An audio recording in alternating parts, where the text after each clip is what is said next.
それでも私はあいつを信じたい。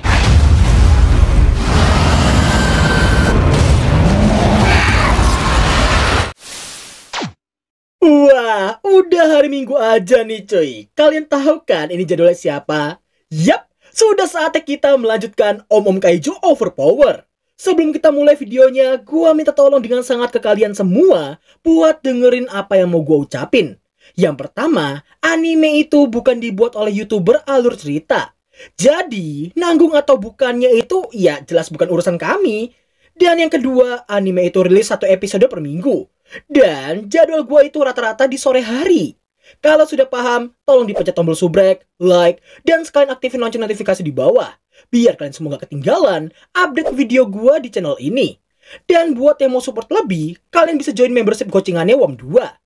So, tanpa berlama-lama lagi, mari kita mulai. Kaiju Hachigo episode ke-11.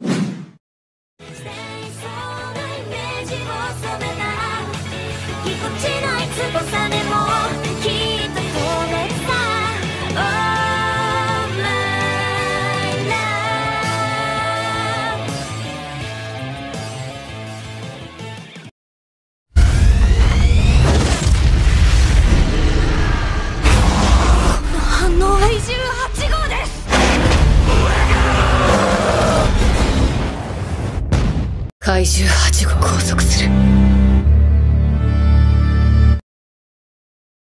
Scene berlanjut menampilkan para petinggi pasukan pertahanan yang sedang rapat dengan Kaiju nomor 8 sebagai topik utamanya. Salah satu petinggi di sana terlihat menanyakan apakah mereka harus mengabarkannya kepada media. Tapi usulan tersebut langsung ditolak karena ada kabar negara lain yang mulai melakukan penelitian penanaman jaringan Kaiju kepada manusia dan pasti akan menyerang negara mereka jika sampai terdengar ke negara tersebut. Sedangkan si botak ini mengusulkan untuk membunuh si Kafka secara diam-diam dan mengubahnya menjadi sebuah senjata khusus. Kaiju Hachigo no hikiwatashi o meizuru. Scene berpindah ke Kafka yang masih ditahan di suatu ruangan. Di saat si Pak Botak ini mendengar para peneliti yang mengatakan kondisi Kafka sangatlah normal, jelas hal itu membuatnya mempertanyakan apakah si Kafka ini beneran dari Kaiju sebelumnya. Di lain sisi, Kafka teringat dengan ucapan Kikoru soal para Kaiju bernomor yang dijadikan komponen untuk senjata khusus. Gak lama kemudian, Napaka Mina, Hoshina, dan beberapa orang yang datang untuk mengangkut Kafka ke markas pusat. Meskipun Kafka mencoba untuk menjelaskan, tapi sayang mau itu Mina ataupun Hoshina, keduanya enggan untuk mendengarkannya.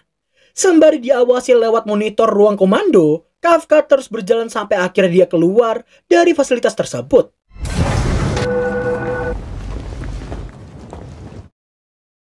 Melihat semua anggota regu divisi ketiga yang berbaris di sana, dalam hati Kafka merasa takut untuk melihat mereka semua. Dirinya yakin Ichikawa pasti akan sangat marah karena perjuangannya dalam menutupi identitasnya jadi sangat sia-sia. Namun begitu Kafka memasuki mobil pengangkut, secara tidak terduga, ya, ucapan si Ichikawa barusan diperjelas oleh Mina yang mengaku akan menghukumnya untuk push up sebanyak 50 kali. Mina juga memberitahukan mobil pengangkut itu nggak diawasi oleh siapapun selain dirinya. Meski sebelumnya si Kafka telah ditodong olehnya, tapi ternyata dalam hati Mina juga memikirkan tindakan Kafka yang sudah menyelamatkan banyak nyawa. Kafka semakin dibuat terkejut begitu Mina mengatakan bahwa mereka sedang mengumpulkan keterangan saksi dan video yang menunjukkan bahwa Kafka adalah seorang manusia. Selama ada bukti, mungkin aja dia tidak akan dibunuh. Mina juga meyakinkan bahwa tidak ada seorang pun di divisi ketiga mereka yang menganggapnya sebagai musuh. Sebelum berangkat, Kafka mengajukan satu pertanyaan tentang apakah dirinya masih bisa berada di sisinya. Sepergi mobil pengangkut dari sana, Hoshina memerintahkan pada divisi ketiganya untuk memberikan hormat tertinggi. Setelah dipertanyakan sama si botak ini, Hoshina berbohong bahwa hormat mereka itu ditujukan untuk Direktur Isao serta kapten mereka. Scene berpindah ke pangkalan Ariake Rinkai. Napaka Kafka yang telah ditahan dengan banyak sekali lapisan pertahanan. Kaiju Hachigo Ozoku Kanryo. Singkat cerita, Ichikawa dan kawan-kawan terlihat sedang merenungkan semua hal yang terjadi. Meski Iharu mencoba untuk menghibur si Ichikawa, namun jelas itu sangatlah sia-sia.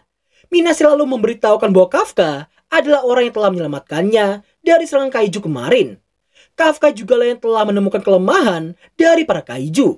Bahkan dirinya merupakan sosok yang paling ceria di antara mereka semua. Beda halnya dengan mereka berempat, Kaguragi merasa mereka nggak bisa melakukan apapun dan hanya keputusan biro netralisasi sajalah yang bisa memutuskannya. Haruichi pun langsung membenarkannya karena manusia yang bisa berubah menjadi kaiju adalah kenyataan yang ditakutkan bisa membuat panik seluruh dunia. Yang dimana manusia akan saling curiga satu sama lain meski pada orang terdekat mereka sekalipun. Sementara itu, Mina meminta Okonogi untuk menyusun semua dokumen yang telah dikumpulkan, yang setelah dia tahu itu semua untuk Kafka, jelas Okonogi langsung menerimanya dengan senang hati. Di lain sisi, Hoshina dan Ikaruga juga mengharapkan kembalinya si Kafka pada mereka. Karena untuk Hoshina sendiri, ia ingin mengulangi peradu mekanikan di antara mereka. Di saat yang bersamaan, Kikoru terlihat menemui bapaknya untuk meminta peringanan hukuman si Kafka. Tapi sayang permintaan itu langsung ditolak dengan menunjukkan hasil ronsen tubuh Kafka yang ternyata di dalamnya terdapat seonggok inti kaiju. Pak Isao menekankan bahwa Kafka sudah bukan manusia lagi. Dia adalah seekor kaiju. Bahkan Pak Isao menyamakannya dengan kaiju yang telah membunuh ibunya si Kikoru. Meski sangat terpukul dengan ucapan bapaknya sendiri barusan, namun ternyata Kikoru tetap pada keyakinannya. Singkat waktu, setelah Kafka melalui banyak sekali uji coba, dirinya merasa masih harus terus hidup untuk menjelaskan semua hal pada semua teman-temannya di divisi ketiga. Scene berpindah memperlihatkan Iharu dan kawan-kawan yang terkejut karena mereka semua yang mau dipindahkan ke divisi lain untuk sementara waktu. Meski alasannya adalah pangkalan Tachikawa yang telah kehilangan 75% fungsinya, tapi Haruichi menduga itu semua dilakukan untuk mengawasi mereka selaku orang-orang yang dekat dengan si Kafka. Terkejut dengan kemungkinan itu, Iharu pun langsung menolak meski mereka berempat dianggap sebagai orang-orang berpotensi jadi yang terkuat sekalipun. Mina pun langsung meluruskan bahwa rencana tersebut sudah ada jauh-jauh hari sebelum Kafka mengungkap identitasnya. Beda halnya dengan Haruichi dan Iharu, tanpa diduga si Ichikawa ini menerimanya tanpa banyak omong sama sekali. Setelahnya, nampaknya Haruichi yang sedang nge-scrollin kontak HP-nya sendiri sembari memikirkan sesuatu. Gak lama kemudian, dirinya tanpa disengaja mendengar Kaguragi yang sedang menelpon seseorang dan memohon supaya orang itu mau menolong temannya meski kemungkinannya sangatlah kecil. Selesai menelpon, mereka berdua papasan dan akhirnya si Kaguragi ini duduk di sebelahnya. Dan ternyata, tanpa disangka-sangka si Kaguragi tadi baru aja menelpon mantan komandan JSDF untuk membantu menghubungi dan meyakinkan para petinggi dari pasukan pertahanan. Haruichi pun terkejut karena Kaguragi yang rela memakai koneksinya sendiri untuk hal pribadi seperti itu. Shin kembali ke Kafka yang mengingat ucapan Mina dan merasa yakin ia tidak akan dibunuh selama bisa membuktikan diri sebagai seorang manusia. Baru aja mikir gitu, sayangnya sosok yang datang berikutnya adalah Pak Isao bersama beberapa prajuritnya. Kikoru sendiri juga ada di sana, mengamati dari kejauhan. Kafka kemudian mencoba untuk meyakinkan si Pak Isao bahwa dirinya bukanlah seekor kaiju. Tanpa mendengarkannya sama sekali, Pak Isao memerintahkan ruang komando untuk membuka perangkat pengekangnya. Pak Isao menekankan jika Kafka itu benar-benar adalah sosok Daikaiju berkekuatan 9,8, seharusnya dia bisa membuka pengekangnya sendiri dengan sangat mudahnya. Dengan kata lain, Pak Isao bisa mengetahui bahwa Kafka duduk di sana atas kemauannya sendiri. Setelah dibukakan, Kafka mengira si Pak Isao adalah sosok yang mau mendengarkannya. Namun sayangnya, sungguh sangat kejam. Tanpa basa-basi, Pak Isao langsung menembak, bahkan mencengkram tubuh Kafka sampai berdarah seperti itu. Sembari menuangkan darahnya ke sebuah tabung reaksi, Pak Isao menekankan bahwa makhluk yang bisa menahan peluru dengan tubuhnya sendiri tidak bisa disebut sebagai manusia. Sebelum beradu mekanik dengannya, Pak Isao meminta untuk dibukakan kunci senjata berjenis FS1002, yang dimana senjata itu merupakan senjata khusus yang terbuat dari sel kaiju nomor 2 di masa lalu. Setelah mengaktifkannya, nampaknya Pak Isao yang sudah siap bergelut dengan Kafka. Kafka sendiri bertekad tidak akan berubah ke mode full transformasinya dan akan membuktikan diri sebagai seorang manusia. Sampai akhirnya melihat Kafka yang mendapat serangan seperti itu, sontak Kikoru pun sangat terkejut mengkhawatirkannya. Dan ternyata Paisao ini adalah anggota pasukan pertahanan terkuat pada zamannya. Setelah mendapatkan serangan telak kayak tadi, sudah jelas Kafka gak bisa mempertahankan tubuh manusianya dan berubah ke mode kaijunya tanpa sadar.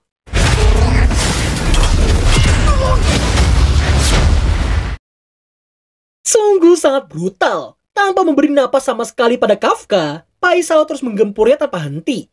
Kafka yang gak mau mati pun hanya bisa menghindar sembari dirinya yang mempertanyakan perasaan apa yang sedang dirasakannya saat ini.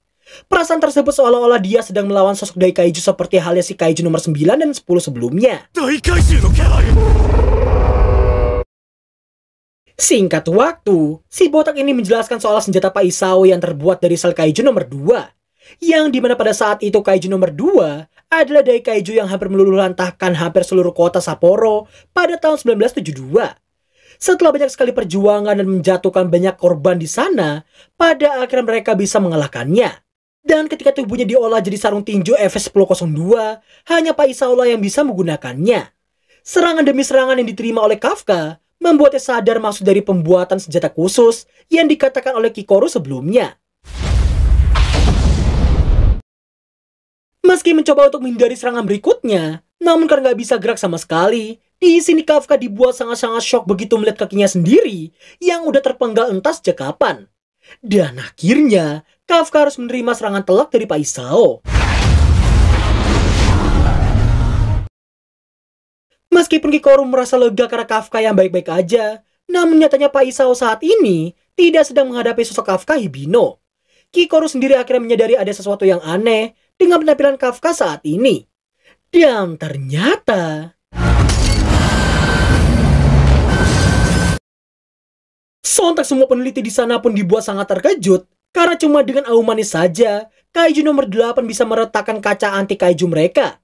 Di lain sisi, jauh di dalam kesadaran Kaiju nomor 8, nampak Kafka yang kebingungan karena dirinya tidak bisa mengendalikan tubuhnya sama sekali.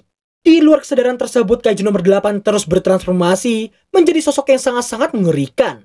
Di tengah Kafka yang kebingungan, secara tiba-tiba dia dihampiri oleh si Kaiju parasit yang menyuruhnya untuk membunuh semua Kaiju yang ada.